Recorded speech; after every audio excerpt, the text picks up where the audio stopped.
کہ عسکریت پسند گروپ امریکہ سے نمٹنے کے اقدامات کے فیصلے خود کرتے ہیں۔ فلسطینی پناہ گزینوں کے امدادی ادارے کا غیر جانبدار ماہرین سے آڈٹ کروایا جائے، یورپی یونین۔ مونالیزا کی مشہور پینٹنگ پر خوراک کے تحفظ کے لمبرداروں نے سوپ پھینک دیا۔ وائس آف امریکہ واشنگٹن سے اہم خبروں کے ساتھ سعدیہ زیب رانجھا۔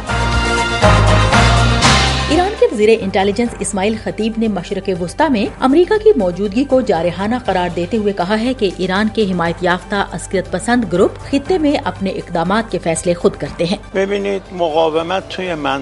اسماعیل خطیب نے کہا کہ یہ گروپ خطے میں اپنے فیصلوں اور پالیسی کی بنیاد پر امریکہ کی موجودگی کے خلاف کارروائی کرتے ہیں۔ ایران نے امریکہ کے اس الزام کو مسترد کیا ہے کہ اردن میں امریکی فوجیوں پر حملے میں اس کا کوئی کردار ہے۔ ایرانی عہدیدار کی جانب سے یہ بیان شمال مشرقی اردن میں رات گئے کیے گئے اس ڈرون حملے کے بعد سامنے آیا ہے جس میں 3 امریکی فوجی ہلاک اور 34 کے زخمی ہونے کی تصدیق کی گئی ہے۔ صدر جو بائیڈن نے اتوار کو حملے کے لیے ایرانی حمایت یافتہ ملیشیا گروپس کو ذمہ دار ٹھہرایا تھا اور کہا تھا کہ امریکہ اس حملے کا جواب دے گا۔ جرمنی، برطانیہ اور عراق نے ان حملوں کی مذمت کی ہے۔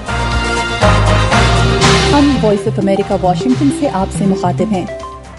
یورپی یونین نے کہا ہے کہ وہ فلسطینی پناہ گزینوں کے لیے اقوام متحدہ کے امدادی ادارے اونروا کے آڈٹ کے لیے غیر جانبدار ماہرین تعینات کرنا چاہتا ہے تاکہ یہ یقینی بنایا جا سکے کہ امدادی ادارے کا عملہ کسی دہشت گرد سرگرمی میں ملوث نہ ہو سکے۔ 27 ملکوں کا یورپی اتحاد غزہ کے فلسطینیوں کو امداد فراہم کرنے والا سب سے بڑا ادارہ ہے، لیکن اس نے فروری کے اختتام تک امدادی ادارے کو کسی قسم کی فنڈنگ فراہم کرنے سے انکار کر دیا ہے۔ اسرائیل کی جانب سے الزام عائد کیا گیا ہے کہ اونروا کے بعض ملازم 7 اکتوبر کو اسرائیل پر حملے میں ملوث تھے۔ اس امدادی ادارے میں 13,000 فلسطینی ملازمت کرتے ہیں۔ یورپی یونین نے کہا ہے کہ انہیں امید ہے کہ اقوام متحدہ اپنے ادارے کا غیر جانبدار ماہرین سے آڈٹ کروانے پر راضی ہو جائے گا۔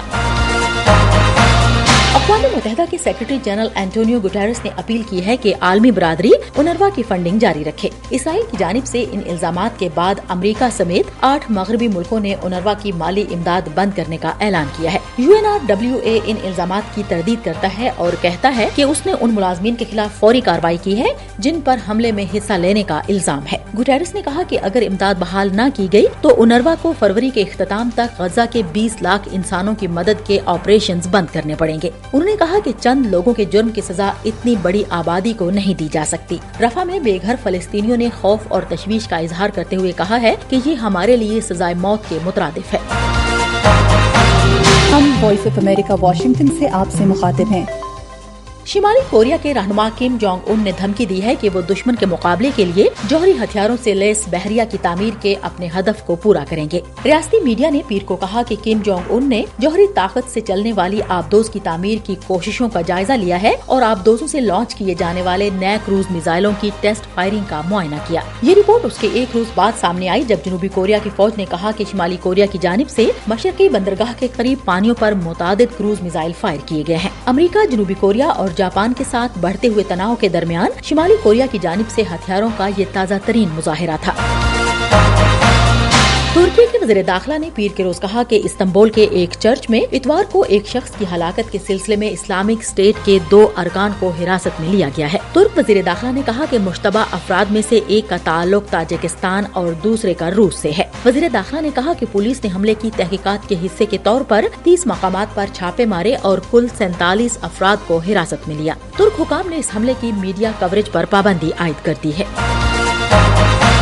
فرانس میں کسان حکومت سے پیداوار کے بہتر معاوضے، افسر شاہی ختم کرنے اور سستی درآمدات کا مطالبہ کر رہے ہیں۔ انہوں نے مطالبات پورے نہ ہونے پر پیرس تک مارچ کرنے کا اعلان کیا ہے، جس کے بعد شہر کی سیکیورٹی میں اضافہ کر دیا گیا ہے۔ اس دوران اتوار کے روز خوراک کے بنیادی حق کے بارے میں ایک احتجاج کے دوران پیرس کے لوورے میوزیم میں لیونارڈو ڈاونچی کی مشہور زمانہ پینٹنگ مونالیزا کے حفاظتی شیشے پر سوپ پھینک دیا۔ وہ خوراک کے تحفظ کے پائیدار طریقے اپنانے کا مطالبہ کر رہی تھی۔ وہ ماحول اور آب و ہوا کے تحفظ پر کام کرتی ہیں۔